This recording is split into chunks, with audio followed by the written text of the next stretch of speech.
प्रिय विद्यार्थियों, सुप्रभात।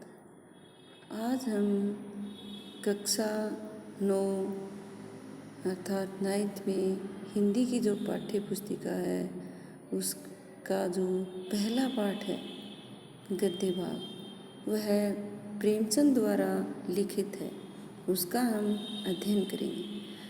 कक्षा 9 में लेखक व कवि परिचय के बारे में भी पूछा जाता है, इसलिए हमें जो हमारे लेखक हैं प्रेमचंद, उनके बारे में अध्ययन पहले करना है। उनके जीवन के बारे में हम जानकारी प्राप्त करेंगे। प्रेमचंद हिंदी भाषा और उर्दू के महानतम जो लेखक हुए हैं उनमें से एक हैं। इनका मूल नाम धनपत राय था और इनका जन्म 1880 31 जुलाई 1880 को हुआ था। इनका नाम श्रीवास्तव, प्रेमचंद, नवाब राय और मुंशी प्रेमचंद के नाम से भी इन्हें जाना जाता है। उपन्यास के क्षेत्र में इनका बहुत योगदान रहा है।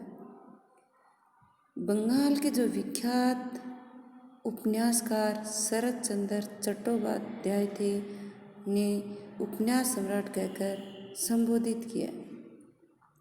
प्रेमचंद ने हिंदी कहानी और उपन्यास की एक ऐसी परंपरा का विकास किया जिसने पूरी सदी के साहित्य का मार्गदर्शन किया। आगामी एक पूरी पीढ़ी को गहराई तक इन्होंने प्रभावित किया।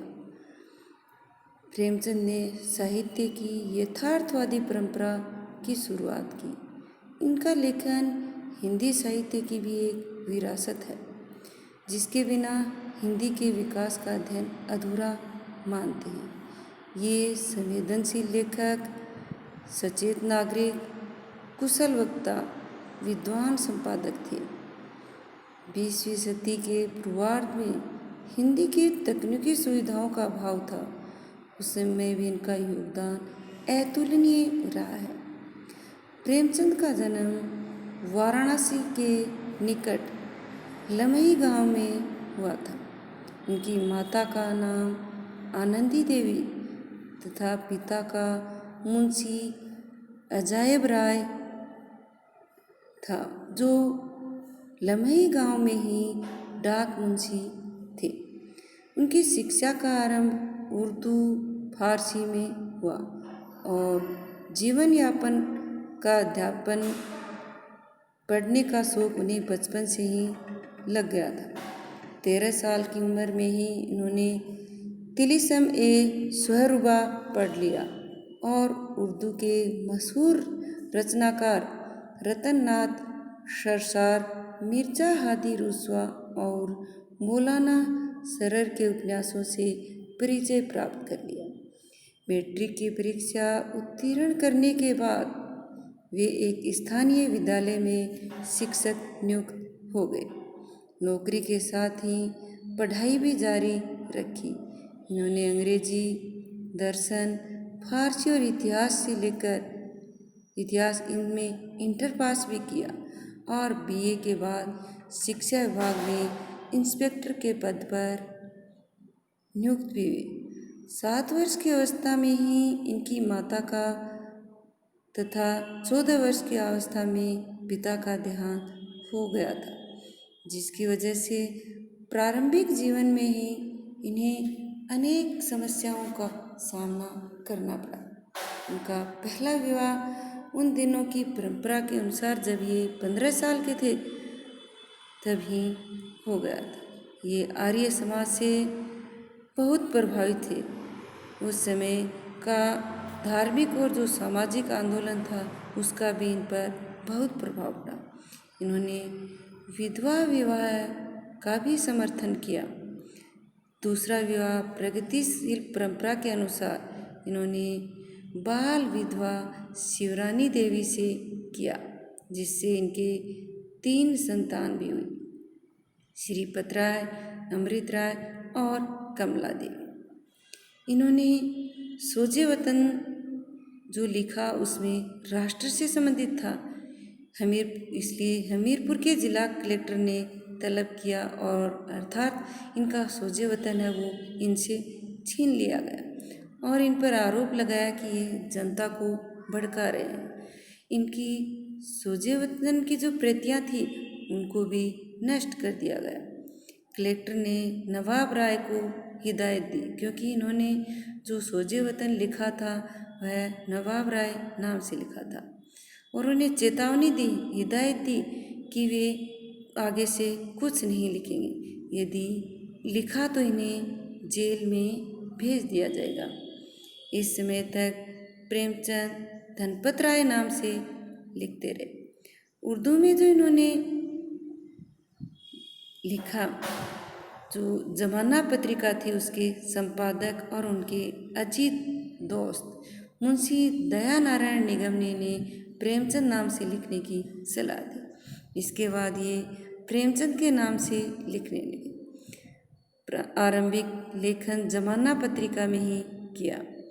जीवन के अंतिम दिनों में ये गंभीर बीमार हो गए। उस समय इनका उपन्यास मंगलसूत्र था, वह भी पूरा नहीं हुआ। इनके निधन के बाद इनके पुत्र ने मंगलसूत्र उपन्यास को पूरा किया था। प्रेमचंद आधुनिक हिंदी कहानी के पितामह और उपन्यास सम्राट माने जाते हैं।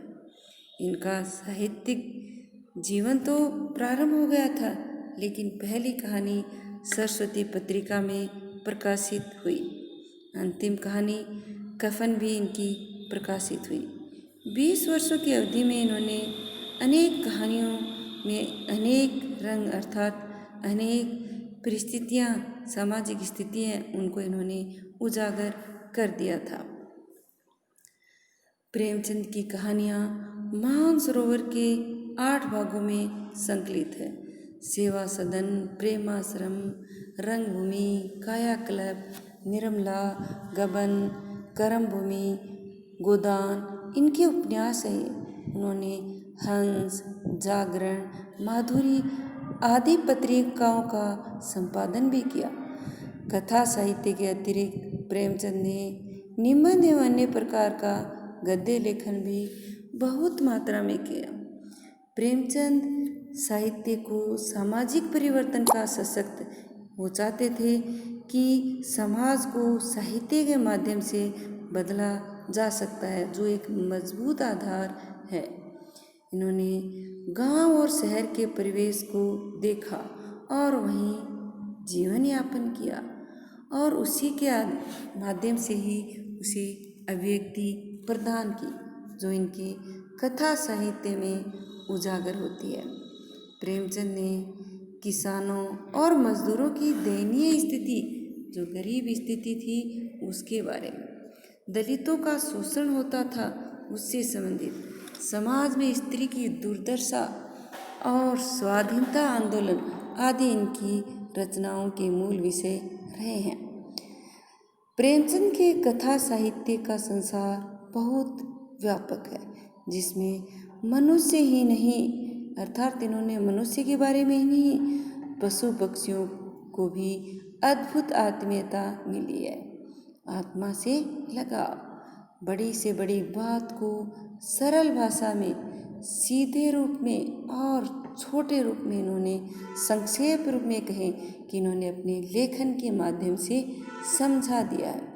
इनके लेखन की विशेषता यही रही है कि इन्होंने सरल शब्दों में अर्थात आम जन की भाषा के रूप में और संक्षिप्त रूप में समाज की जो तत्कालीन स्थिति थी उसका वर्णन कर दिया है। उनकी भाषा सरल, सजीव और मुहावरेदार है।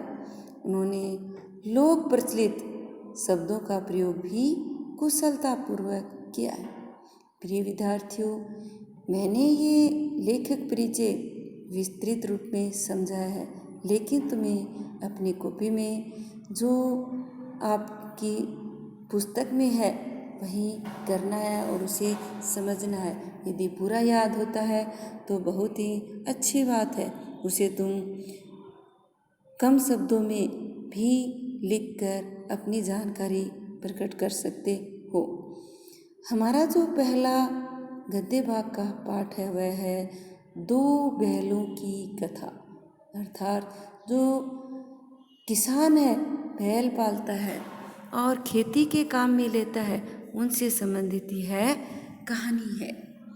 इसके माध्यम से, इन बैलों के माध्यम से लेखक ने हमें बताया है कि किसान समाज और पशुओं के भावात्मक संबंध, अर्थात उनके जो मन के भाव हैं आपस में, वह किस प्रकार से एक दूसरे से मिल जाते हैं, किस प्रकार से एक दूसरे को समझने लगते हैं, वो इस कहानी में बताया गया। इस कहानी में उन्होंने बताया है कि स्वतंत्रता आसानी से नहीं मिलती है, उसके लिए बार बार संघर्ष करना पड़ता है। इस प्रकार प्रत्यक्ष रूप से नहीं, परोक्ष रूप से, प्रत्यक्ष रूप से नहीं बल्कि परोक्ष रूप से यह कहानी आज़ादी के आंदोलन की भावना से जुड़ी है।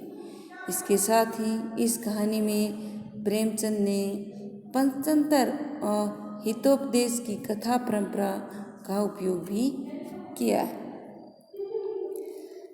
अब हम दो बैलों की कथा है उसका अध्ययन करेंगे। जानवरों में गधा सबसे ज़्यादा बुद्धिहीन समझा जाता है। जो जानवर होते हैं उनमें गधा जो है उसे माना जाता है कि वह बहुत ही मूर्ख होता है, अर्थात उसमें बुद्धि बिल्कुल भी नहीं होती है। हम जब किसी आदमी को परले दर्जे का बेवकूफ़ कहना चाहते हैं, अर्थात एकदम मूर्ख उसे कहना चाहते हैं, तो हम उसे गधा संबोधित करते हैं।